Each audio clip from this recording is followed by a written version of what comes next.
Hello, and welcome back to the No Notes Podcast. I'm JD. I am Morgan. And this week, we're diving into a very near and dear topic to us. As you can see by my hat.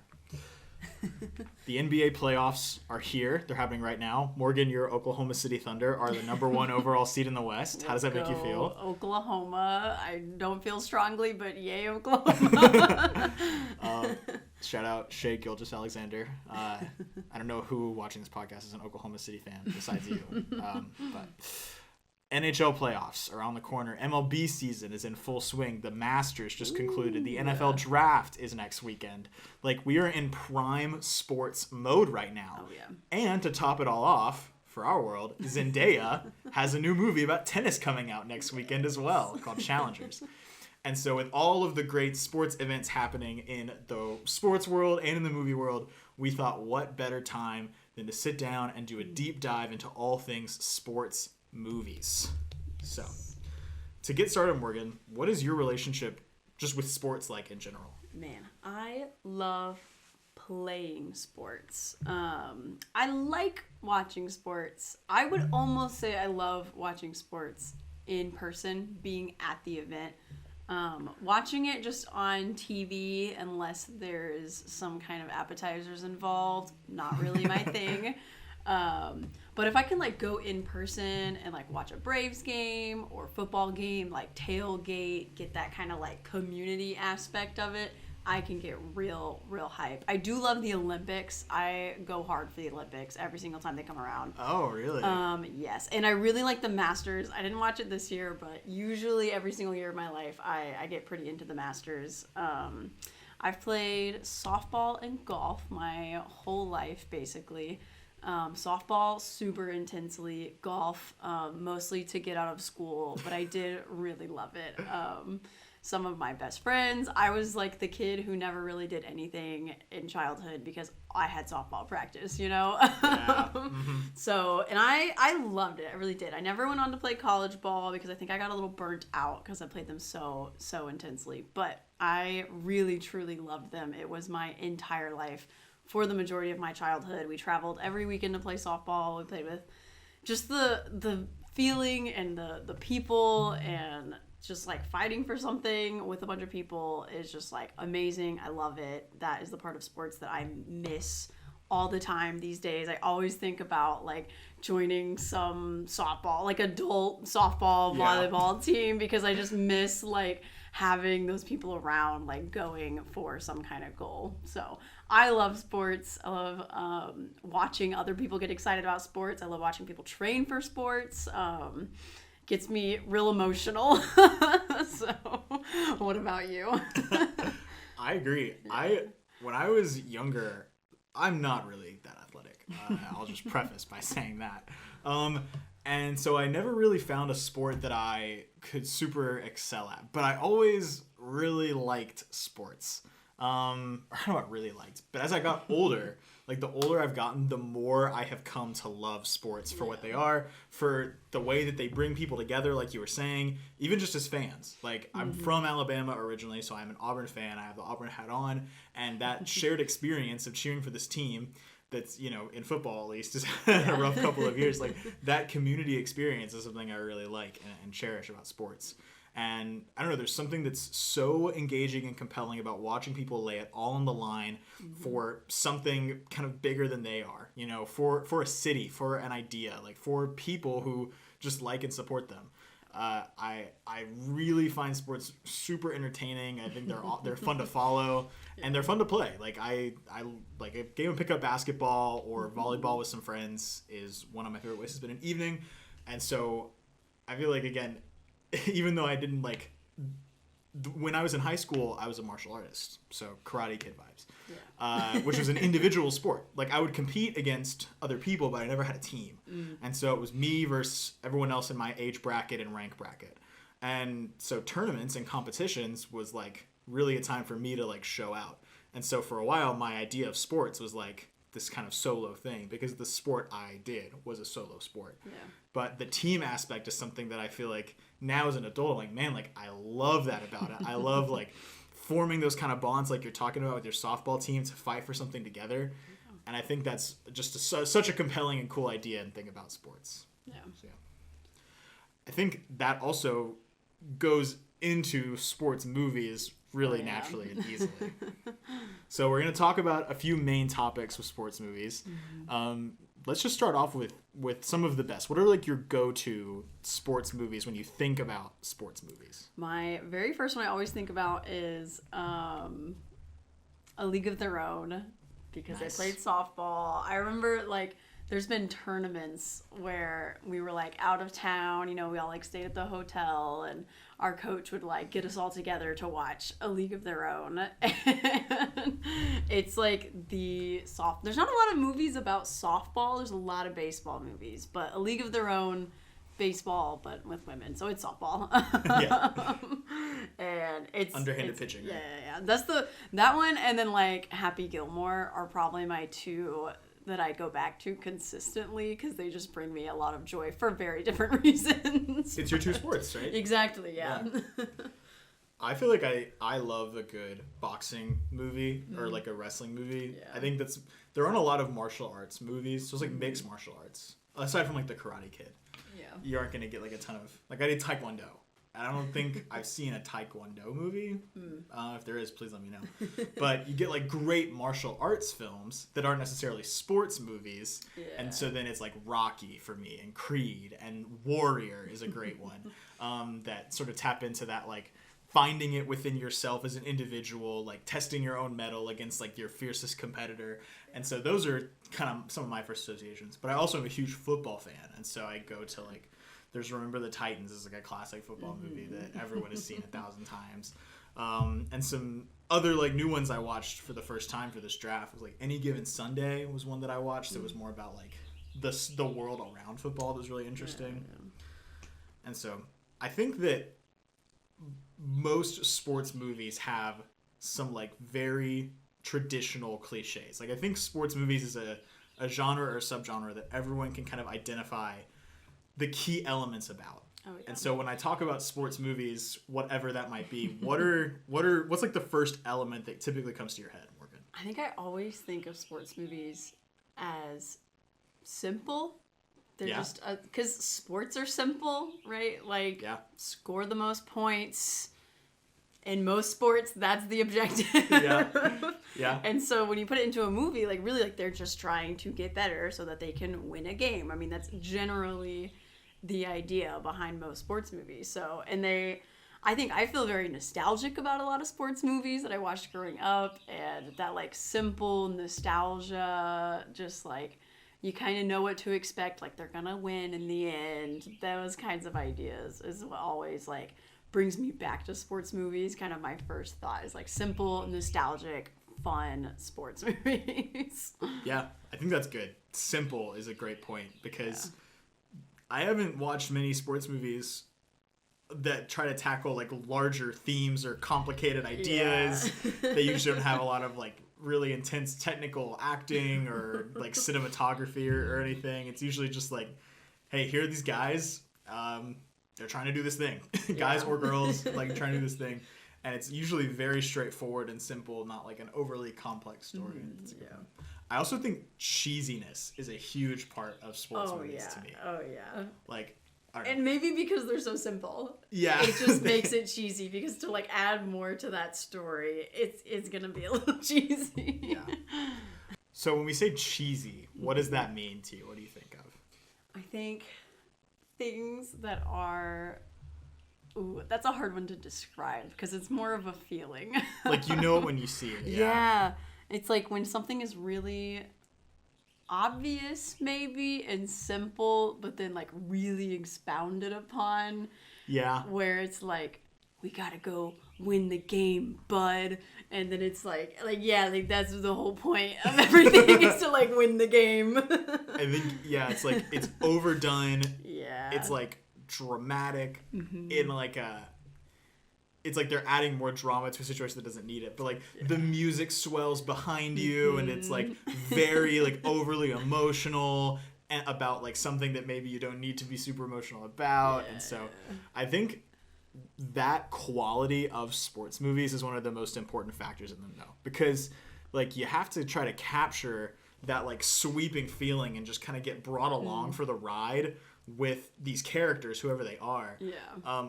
To like buy into the narrative of wanting them to win. And a lot of times, because I think sports movies are so simple, like you have to go over the top. Yeah.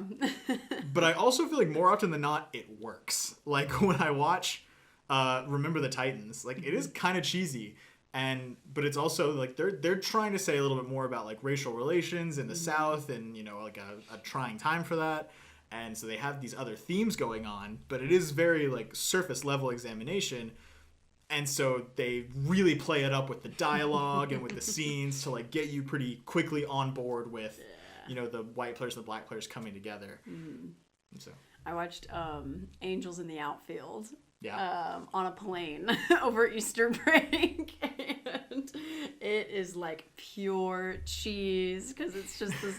And I've seen it before, but I didn't really remember it. I did not realize like how truly cheesy this movie is, because it's just young Joseph Gordon-Levitt, and he is like a foster kid, and he just prays for the team to win, and then like the Angels come and like literally play baseball, and then like I didn't know this movie was about. Really? Slight spoilers, but not really. The Angels literally come and play baseball, and they're like funny, like goofy kind of Angels, and then the guy who coaches the team, who the Angels are helping, like uses the kid as like he's our good luck charm, and then spoilers, at the end he like adopts the kids, and it's like the whole time you're like, oh, like it's great, like this kid just really wants the team to win, and then there's like this crazy cheesy story of like he's becoming a father, and like he's getting a family, and like it's really adorable. It really was. It got to me a little more. It was a little embarrassingly. Crying on your plane home. but like peak like cheesy baseball movie where they had to add a little spice to it to make it sad and emotional. I think it makes sense. I think that's another hallmark of sports in general, but also sports movies, is like devotion to your team. Oh yeah. Like definitely. in Moneyball, you have like Brad Pitt is like so compelled and devoted to the Oakland A's. Yeah, he works for them, but the sports fandom, I think, is like another key part of sports movies. Oh yeah. Because you see like in the movie Hoosiers, like the way that this like the whole city in Indiana that the movie is set in, everyone in the city is obsessed with basketball because it's like the one hope that they have in their city, basically. Like I like the idea how so many sports movies make sports like the only unifying thing that ties everyone together. Yeah. I think that's another big trope that they have. It kind of feels like Hallmark movies. A little bit. Yeah. A little bit. Because it's like this one thing the small town needs to do to put themselves on the map or whatever. Yeah. I think kind of going off of that, like there's cheesiness, there's like devotion, and a lot of times I think to get the audience even more connected, another trope is having the main character or the main team be underdogs. Oh yeah. Like that is one of the biggest sports movie tropes to me. Like I'm thinking about Miracle, the hockey movie. Team, yeah. Like how many sports movies come from this like underdog narrative? Like that's almost the biggest trope or cliche. Why do you think it is that when we get sports, because in real sports, I mean, we love an underdog story. We love when the Miami Heat come out of nowhere as the 8th seed last year in the NBA Finals and like end up like going all the way. We love when there's like a random 16 seed that upsets a 1 seed in March Madness. Like I think people love seeing like a come from behind Cinderella story. But like, why do you think that is? Man, I think especially with sports is people have that connection of like starting from nothing. Even though I think most people's sports connection is from their childhood, especially where it feels like, you truly didn't know anything, and then as you learned, and like it's that feeling of like, same with like working out and running, of you like put in this work from nothing and now you're able to do something, and for like to see actual results from that work, I think is the feeling that sports movies chase for, and sports in general chase for. So when you start with an underdog and you see them like work twice as hard and get further. And it's just like that sense of justice of like they worked really hard. They deserve to win. Like they made it further than the other team because they started further behind, and it like gives you that swelling of like they did it, like they worked for this, they deserve it. It wasn't just some random, team. That's a great point. I love too how like Happy Gilmore I think is a great example of this. Yeah. Like it'll be the underdog who like comes from a different world, and then you have like Shooter McGavin in Happy Gilmore who's like a complete jerk to everybody. He's like you despise this guy, and it makes you want to see Happy succeed all the more. Yeah, especially with things like golf and maybe even football, where it's like the person you expect to be good is like, for golf it is very much like a wealthy person's sport, and they usually like like their family is from the club or whatever. And then with like football, or I can't think of another one where it's like the buff guy, the tall guy in basketball. So to see someone like break that norm of what you think is good at that sport, of what who was built for that kind of sport, and see that like work does pay off, and that it doesn't just matter how long you've been doing it or what you look like, that you can just still win the game. Like you don't have to be like Rocky, one of the most iconic sports movies, like one of the most iconic movie franchises really of all time, is like the ultimate underdog story. He's just some dude from Philadelphia who like works his butt off, and like maybe he doesn't like fully succeed in the first Rocky, but like as he goes, he continues to succeed more and more, and eventually like takes down Apollo Creed, he takes down Ivan Drago. Like he pulls himself up from his bootstraps, and like we identify with his struggle. He's like a working class guy who wants this so badly. Creed does this really well. He's like, even though he comes from a lot, like he is so desperate to crave out his own identity and to like pull himself up from something and feel like he has to live up to some legacy. And you can't help but feel for Adonis Creed in the movie because like he's trying to do this thing that like he identifies so much with, like to give him some sort of fulfillment, and so it's like you want to see him succeed. I think Miracle, the hockey movie, is a great example of this. I think we're going to talk about this more in the next one, but like it's like the American hockey team. And they're like, the Soviets are the greatest hockey players of all time, okay? You can't beat the Soviets in hockey. And then what do? They beat the Soviets in hockey. It's amazing. It's like a come from mind. But it's like these like random kids from Massachusetts who are like, they're working hard. But like, it seems like against all odds, they have this incredible like swell of victory, and the momentum comes behind them. And because at the end of the day, as much as we, as satisfying as it is to see a good sports team like operating on all cylinders in success, sometimes like sports dynasties are lame and they're boring. Like do we really want to watch Kansas City win another Super Bowl next year? Like everyone's probably rooting against them, Yeah. But yeah. Any other thoughts on underdogs? No, I love an underdog. That's the only way I pick my March Madness bracket. And I lose every year, but I'm still going to root for them every year. The next big sports movie cliche I think that's super iconic is coaches in sports movies. Yeah. I feel like there are a couple different ways they do a coach. It'll be like you'll have the mentor, who's like old and grizzled and retired, like in Creed. Rocky comes back out of retirement.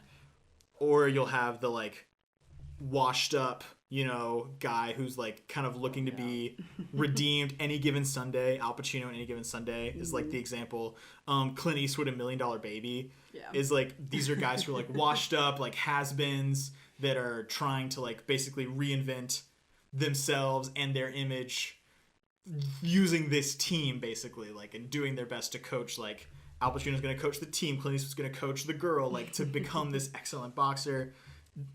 Hoosier is another example where he's like this guy who kind of came from nothing. So I don't know, what do you think about coaches in sports movies? Man, it's always such a good like comedy use too.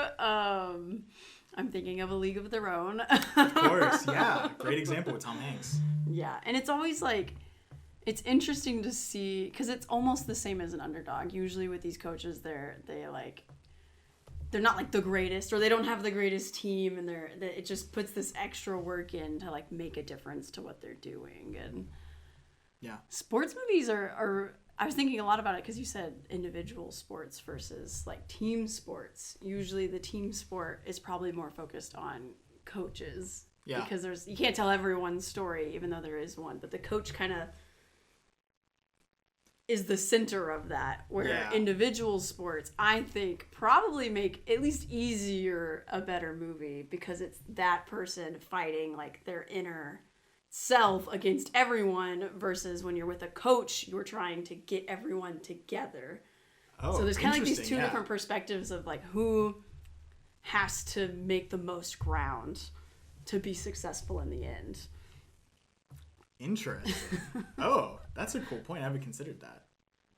The difference of like, I mean, that was like, that would be a good point to move into, I think, because if you look at like team sports movies versus individual sports movies, like how they're laid out, like what makes a successful team sport movie, do you think?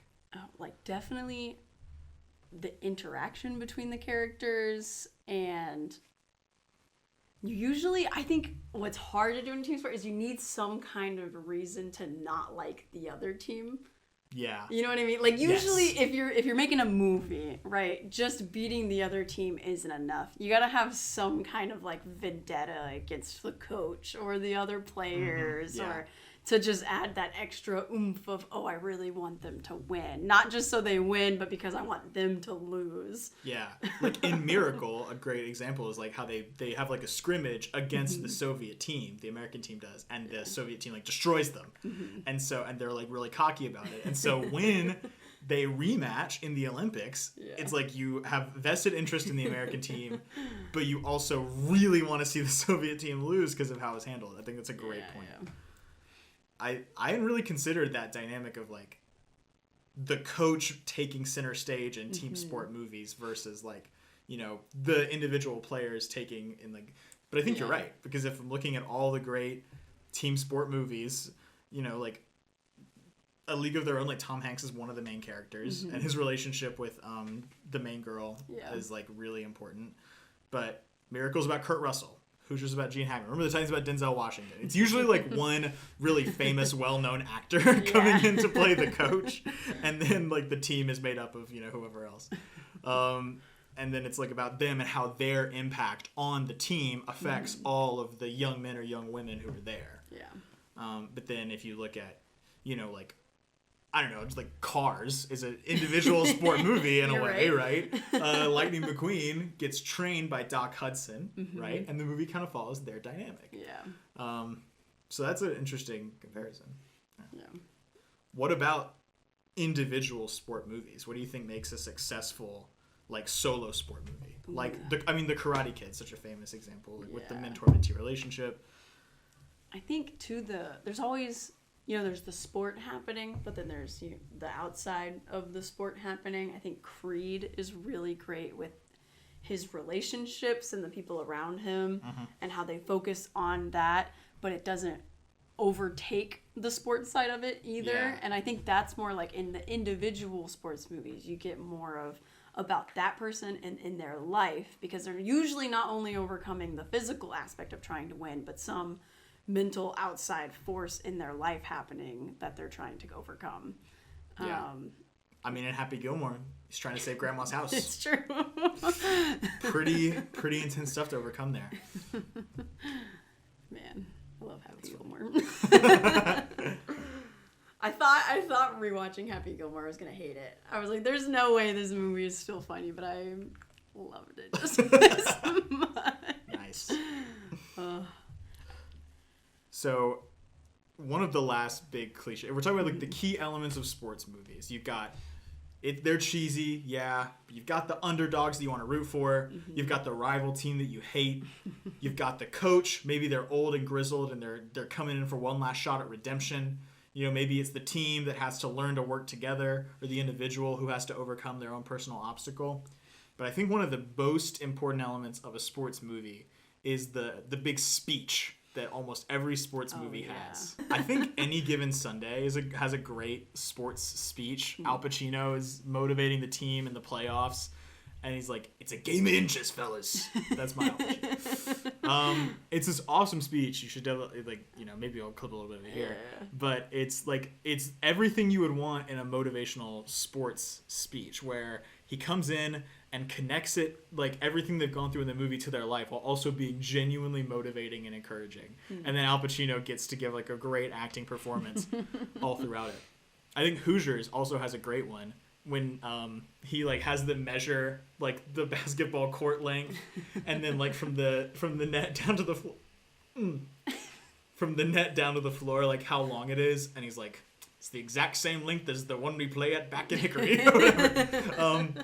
And it's like, these like small little moments to, like, really motivate the team, I think are some of the most iconic moments of sports movies, and also I think speak to a lot of the themes that sports movies try to convey about overcoming obstacles, about developing teamwork, about how important these moments are for these characters in their personal lives and journeys, and then also, like, relevant for us to learn from. Yeah.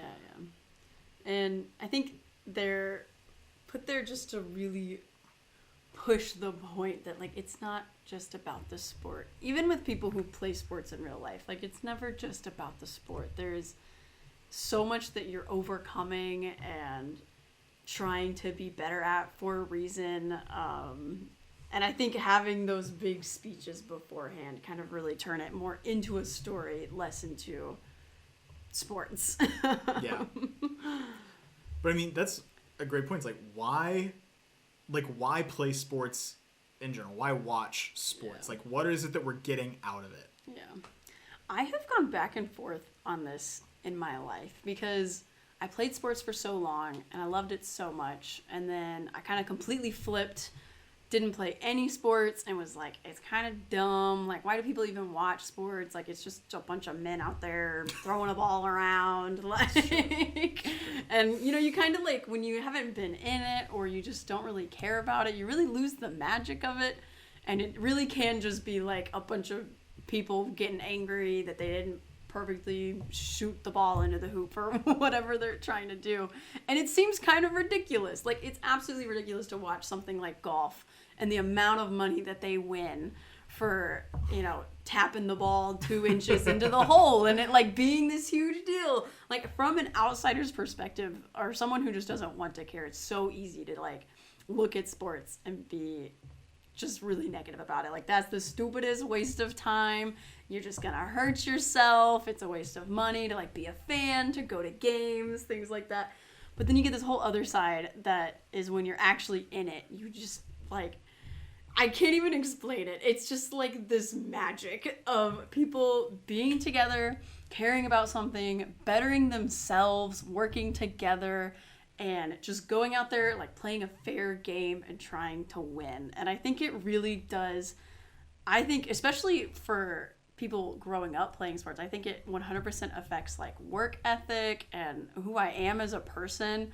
How I work with other people all comes from, like, I so many days in my life worked really hard for something and got what I wanted. And I learned that work was worth it. And I learned that working with people was worth it. And I learned that sometimes you don't win, even though you think you work harder than everybody, and how to deal with that and how to keep pushing and getting back up after falling down. And so, like, yes, it is a bunch of people just running around trying to put different balls into different areas, but there's so much more to it. And I think that's what is so appealing about sports movies, is you get to have that connection to it. I think in sports, all too often, it's just, there's, like, the commentators give you a little bit, but you're not getting the whole story of what all of these players have been through. And recently, the Boston Marathon happened, and I've been all over I've been running a little bit recently, and everyone watching the Boston Marathon just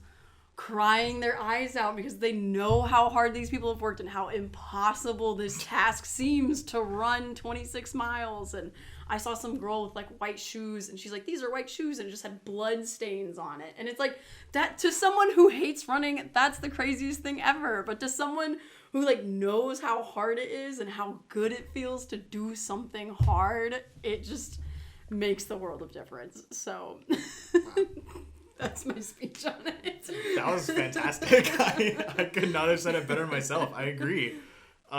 You know, I think about the moments when you're out with your friends. I don't know, hopefully people listening got to experience something like this. And you're playing a game of football. Like, you're in the yard, you know, whatever it is. Yeah. Like, in that moment, to be united with people, whether they're on your team or on a different team, like, in pursuit of something that seems so pointless and so silly, but to be united in that way for achieving something good for the purpose of having fun, like, it brings so much unity. I think, like, genuinely, I think that sports promote and foster unity within communities. It can help, like, I don't know, promote some identity. It can give people, like, a thing to latch onto and connect over.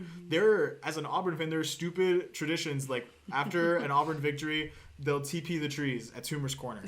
And it seems so, like, silly to some people when I tell them that, but, like, there's so much value and impact in, like, TPing the trees at Toomer's Corner, because it means something to everyone there. We have imbued it with meaning, and it has become relevant and a joyful part of our lives. It has brought us connection, reprieve from sadness, like, and I think that whether you're watching sports and a part of a community or you're playing a sport and part of a community, it does do all the things you said. It develops teamwork. It teaches you how to work hard. If you're doing an individual sport, it teaches you self-reliance, and it teaches you, you know, competition that is healthy and motivating, and how to deal with difficulty when you lose. Like, you know, when, like, you can't blame anybody but yourself.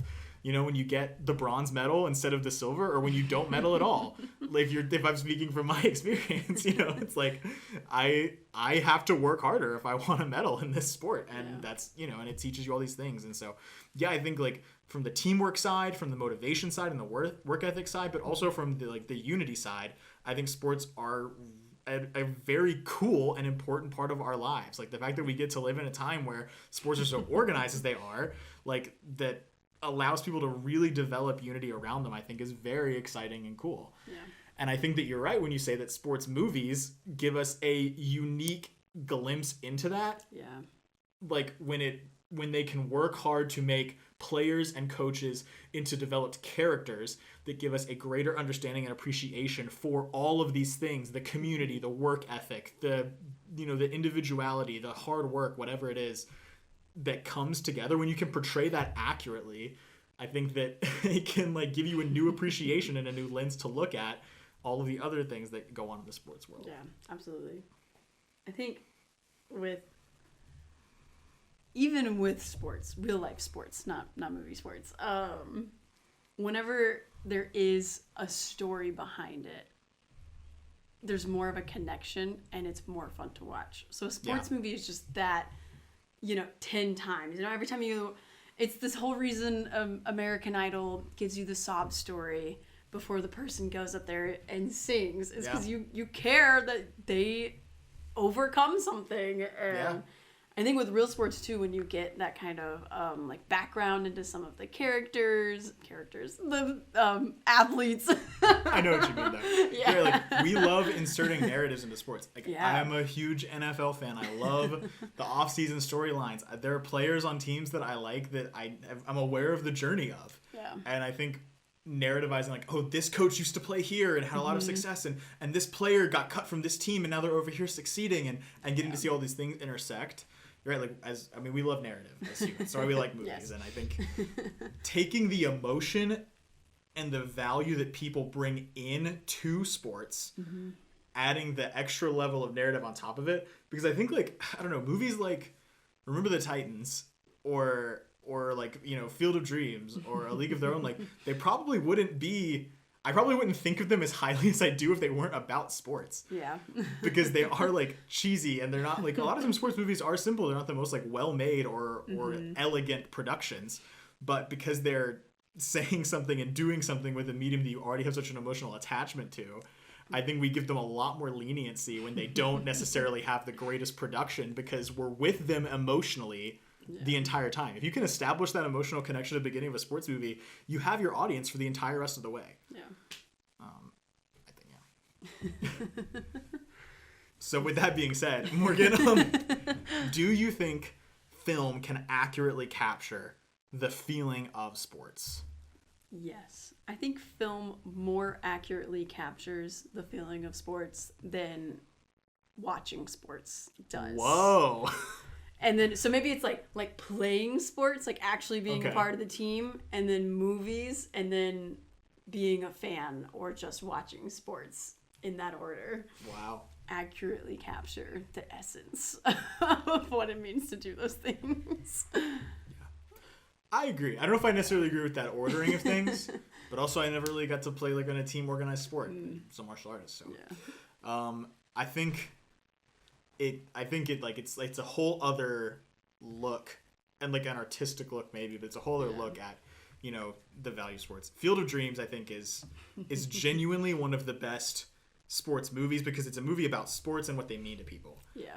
Like there's not really like baseball playing in Field of Dreams, which I thought there would be when I watched it, but it's a whole movie about the idea of sports being this uniting force that draws people from all walks of life together and causes people to do things that seem so irrational in the name of connection. Like, no, yeah, obviously, like he builds a baseball field in his yard and it's insane. But it's, I don't know, kind of like when I was watching the movie, it's like it's almost like he's commenting on the nature of like crazy sports fans, Yeah. you know, and the fact that like people from all walks of life come together like over baseball. Yeah. You know, like it seems so simple, but it brings these people so much joy, and I feel like that movie so accurately captures the feeling of sports without sports ever really being played, because it's like here's this thing that connects this man to his dad in such a real way, like his father who has been gone for a long time. And he sort of understands, like, you know, the longing to be a baseball player that his dad had, and the admiration of the team that he cheered for, and all of these emotions that go into it. It like helps Kevin Costner get a better understanding of the man his dad was. Yeah. And it's baseball. Like, it seems so silly, but it's like, no, like I think there's so much power in sports because we, especially in like in America, but I think all over the world, have given sports this much authority in our lives, and I think films can definitely accurately and artistically portray that in a really cool way. They might not like capture, you know, a game of basketball perfectly.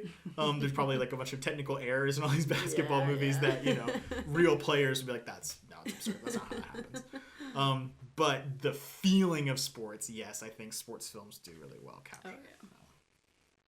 The real question is, if you had to get rid of one for the rest of your life, would you never watch a sports movie again, or would you never watch real sports again? Oh, I would cut out sports movies. I love real sports too much. I think I would do the opposite. Wow. I mean, I would definitely probably choose to play sports over all of them, but that's the real meaning of this podcast. Stop watching movies and go play sports. go outside. We're changing the whole. This is actually a podcast about running now. Yes. This is a running podcast. No, but I think because again, like the feeling of like watching a live sports game and like seeing all the things that go on, being in the moment, like the Detroit Lions Dallas Cowboys game from last December. I am not a Lions fan or a Cowboys fan, but I was jumping and yelling and screaming at the TV. If you know, you know. Terrible call from the refs on an awesome trick play negated it, and the Lions lost. And I would like, but like the emotion and intensity I felt, it was like something like, I don't know, not many movies can do that.